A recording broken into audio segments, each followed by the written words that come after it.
Parents often ask me why they need to do tummy time with their little one, when their parents and grandparents never did tummy time with their babies, and they turned out completely fine. Well, this statement, isn't that correct? Your parents and grandparents did do tummy time with their babies. They just didn't know they were doing it, and there are some negative consequences of not giving a baby any time on their tummy. So in this video, I'm going to dispel the myth that our parents and grandparents never do tummy time, and also share with you what happens when a baby spends all their time on their back and doesn't get the opportunity to play on their tummy. But before we cover that, make sure you click on the free PDF document in the description box below to get that free developmental checklist for your baby's first year of life. Firstly, let's talk about the belief that our parents and grandparents have, that they never gave their babies tummy time. What they don't realize is that before 1994, all babies were predominantly put to sleep on their tummy, and when they were falling asleep, waking up between sleep cycles, or waking up after a sleep, those babies were having tummy time. It just wasn't as scheduled activity as it is now. But after 1994, the American Academy of Pediatrics recommended that babies were put to bed for sleep on their back, because this reduces the risk of sudden infant death syndrome. Now, this campaign was a huge success, but as a result, parents became extremely fearful of placing their babies onto their tummy for play when they were awake. And what pediatricians noticed is that parents were only letting their baby lie on their back or placing them in play equipment, and not giving them any time on their tummy.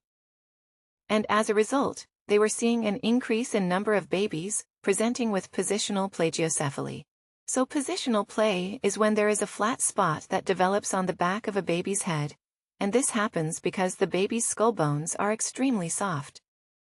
And if there is constant pressure being applied to the same spot on their head, those bones flatten, then it gets worse over time. Now, if it becomes severe, then there is facial asymmetry that occurs. So because the flat spot on the back of the head pushes that side of the face forward, the face is no longer symmetrical, and there can also be vision problems associated with that, pediatricians. I also noticed that there were more babies with positional torticollis. So positional torticollis is when the muscles on a baby's neck become really tight. And this generally happens because when a baby is lying on their back, particularly under 3 months of age, they don't yet have the ability to bring their head into the middle of their body, and their head naturally falls to the side. And if that head falls to the same side every time, then those muscles on that side of the neck become extreme tight. And then it's really hard for the baby to move their head. So they end up having a head which tilts to one side, and they can't turn it all the way to the other side. And this results in the baby favoring that one side of the body. They also notice that babies who are not spending any time on their tummy, so spending all their time on the back or in that play equipment, were also more likely to achieve gross motor milestones later. And that is because when a baby is on their tummy, it gives them the opportunity to lengthen the front of their body. Because naturally, when they come out, they're a bit more flexed. And when they're lying on their back, their bodies are really quite tight. But when you place them onto their tummy, it gives them the opportunity to lengthen the front of their body and also strengthen the muscles on their back and their neck, because they have to lift their head up to do tummy time. And it also provides an opportunity to strengthen their arms, because they're having to support their head by pushing down through their arms to lift their head, and then eventually their chest. Also, when a baby is lying on their tummy, it gives them the opportunity to work on the skill of rolling.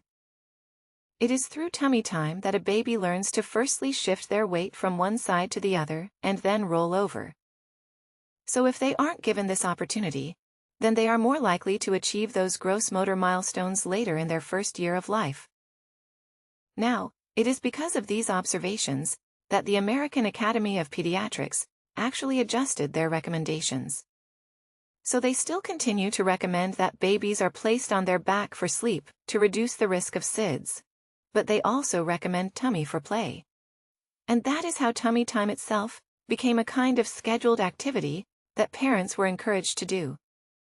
Now, I know tummy time can be extremely stressful for you as parents when your little one isn't that happy in that position, but tummy time doesn't need to be hard. It can be just another way that you care your little one. It can be another way that you give them cuddles, and it could be another way that you just play with your little one. So if you want to understand the different ways that you can do tummy time with your little one, which will be more enjoyable for you and them, then make sure you check out this video, and don't forget to click on that free PDF document in the description box below. And I will see you next week, where I'll share more parenting tips and tricks.